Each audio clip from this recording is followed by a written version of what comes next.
Love for you guys, man. Because I always hook you up with that Friday swag away. The Wiley's World members on YouTube, eligible to win this. But everybody's eligible to win when we going over 100K. When we going over, huh? So you get me trying to get a sack, not getting it in this one. But it does say on the back, makes dynamic pass plays and against the run. So we'll see. And we got this jersey right here. What's up, boy? How you feel? Should try this thing on and stretch it out a little bit right there. That could be yours. Just go to our community section and put in on the post exact date and time we go over 100K. All right, right now is the time for me to funk up some comments and talk about what we talked about yesterday from your perspective, right? Because you know me, I don't like talking to y'all, I like talking with y'all. So this is your opportunity in the comment section. So let's talk about Jay Bilas calls out Rand Paul. That's a funny name, Rand Paul. Sound like the police after you, Rand Paul, Rand Paul.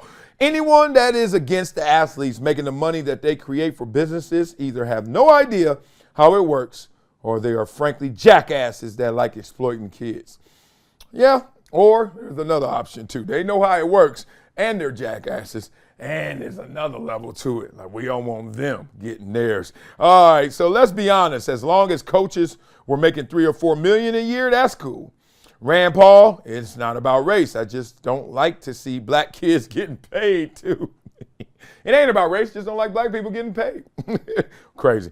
NFL versus Jim Trotter. As much as I love Jim Trotter as a journalist, I can't agree with his stance for the fact I've seen multiple firsthand interviews my family members have been through for an NFL Super Bowl champion team, but that's also a personal view.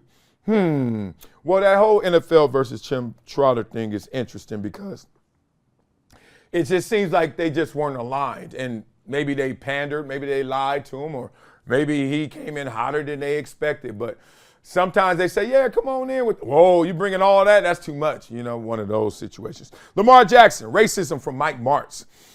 People who always look for racism will find it all the time, whether it's there or not. Woo! Say that Wileyism right there. Like anything, man. If you look for it, like, you know, you ain't got to look for racism. Just look through your girl's phone. You're going to find you a text. I don't care if it's to her brother. You're going to look and say, who this? Who ain't been there? Who this? Oh, that's Jack. Who Jack? That's my brother. Oh, I thought his name was Jonathan. What the hell?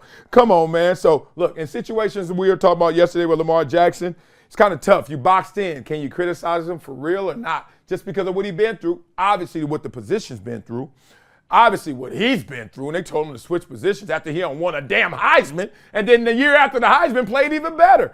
That's crazy, but we'll talk through it. I'm just mad how much he's flamed these guys while at the same time praising the hell out of dudes like Zach Wilson and Sam Darnold. Yeah, that could be a lot of racial, and that also could be some bad analysis, including the one on Lamar Jackson, right? So if you bad at it, you just bad at it. You ain't just bad on Lamar or wrong on Lamar, you wrong everywhere, black and white.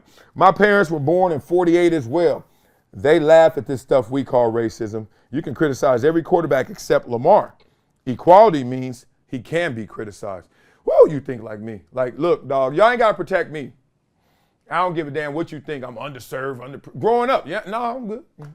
I'm good. Mama wanted them food stamps. I just wanted to eat. I don't know what we would do without the food stamps, though. But the whole point is that. You know what's interesting about that whole conversation about Lamar Jackson? Because a lot of times it does turn into black and white. It gets really simplified. And, you know, they're like, well, he won a Heisman. And they wouldn't ask anybody else that won a Heisman to ever switch positions if they weren't black. Then you'd be like, oh, Tim Tebow, line one. You'd be like, damn it. But then you'd be like, oh, it was obvious Tim Tebow wasn't good. I was like, well, we are moving the conversation. I think in these situations, people get so emotionally involved that they move the conversation. Is it a black and white conversation, or is it based on the merits and what you think of them at that position? Because if you say black and white, then Tim Tebow is a comp. But if you're not, if you're like, no, but he wasn't as good, well, now it's not as racial. Y'all catching this? This is how they get cats caught up so long, so strong, and going sideways. And I know people just eat up their time arguing something, got case after case. Right now, the top quarterbacks are all being paid. Like top 10 is like number 1 is black, number 3, 4, 5, like it's just like it's the Skittles right now. It's up and it's up.